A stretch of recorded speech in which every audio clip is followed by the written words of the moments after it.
God. Florida authorities are investigating the death of a man whose body was found at home on Saturday by firefighters after a vape pen apparently exploded in his face. Tampa media WTFS-TV reported that the police department got a call at 9:42 a.m. for a house fire. When they arrived, they found heavy smoke inside the house and the body of 38-year-old Talmadge Delia. Delia was found with several facial injuries, believed to be a result of his vape pen exploding near his face.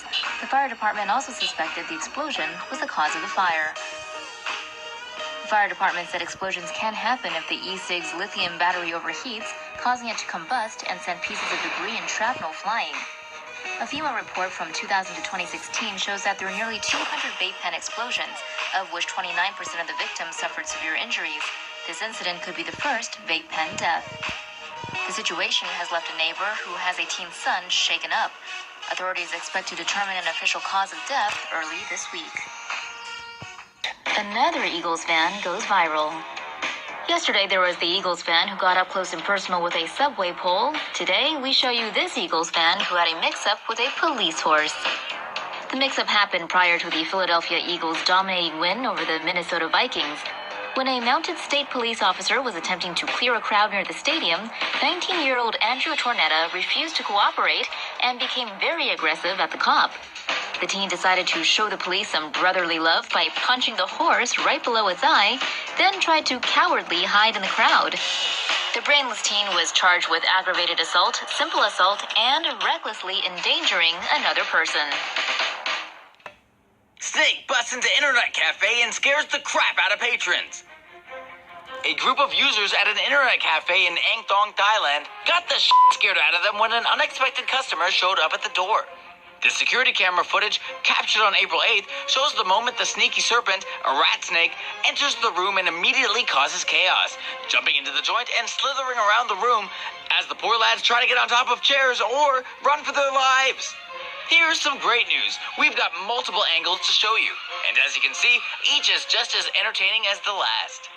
Take another look at that angle in slow-mo, and you'll see the snake try to bite onto that poor guy's behind. He doesn't look too thrilled about it, does he? This is the camera angle from just outside the cafe. Keep an eye on the door there, and you'll see the slithery reptile spring through the gap the second he sees an opening. Wow, that guy's fast! Luckily for the jumpy patrons, rat snakes are not venomous, and as their name suggests, they typically feast on rodents and birds, suffocating them using their killer constriction technique. But the threat of death or serious injury aside, that's still no way to start a productive day. Where's Samuel L. Jackson when you need him? A massacre? This will get demonetized for sure. This is Sandbyborg. A millennia ago, it was a thriving coastal village, but new evidence shows all inhabitants, every man, woman, and child, were massacred by forces unknown. The Guardian writes that to this day, locals consider it a dark and dangerous place. They weren't researchers to stay away, but they dug it up anyway.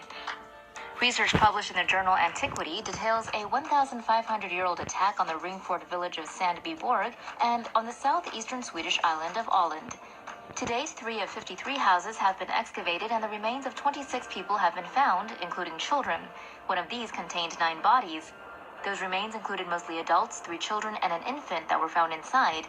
They were believed to have been slaughtered by raiders or a fire. Elsewhere on the site shows evidence of an elderly man who had fallen over a central fireplace. Researchers say he was unconscious or dead when he fell. There's 50 houses to go and more than likely more remains to be found. Researchers found a plethora of weaponry including swords, spears, and shields, as well as Roman currency and items. This part of Sweden was never part of the Roman Empire, but was influenced by it. The study writes the massacre occurred during a period of great unrest and migration after the fall of the Roman Empire. And it wasn't just people who got maimed. The remains of various animals, a horse, sheep, and a dog, were also found on the site. Researchers say that those responsible for the events at the site may have been trying to establish themselves as a new local ruling elite. So whatever went down was not an act of plunder, but more likely a show of force in the form of a calculated, brutal slaughter. What makes the discovery so haunting, as The Guardian reports, is that no one came back to bury or loot the dead. They were just left to rot. And there's still so much more to dig up. Scientists have only excavated less than 4% of all homes on the ancient site, and there's no telling what else they'll find. Parasites and bacteria like lurking in hotel pools. You know, all people do is number 1 and number 2 at hotel pools, right? You. According to the CDC's Morbidity and Mortality Weekly Report, hotel pools and hot tubs were linked to a third of all swimming-related disease outbreaks between 2000 to 2014. During that time, a total of 493 outbreaks linked to chlorinated or treated water were reported in 46 states and Puerto Rico. In total, the outbreaks led to over 27,000 illnesses and 8 deaths. Cryptosporidium, also known as crypto, Pseudomonas, and Legionella were responsible for many of the outbreaks.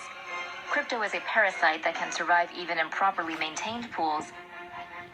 Pseudomonas and Legionella are bacteria that can survive disinfectants in slimy areas of hot tubs, pools, and water parks. The CDC report also outlined tips on how to protect from germs while at the pool, the most common sense one being, don't drink the water, Einstein.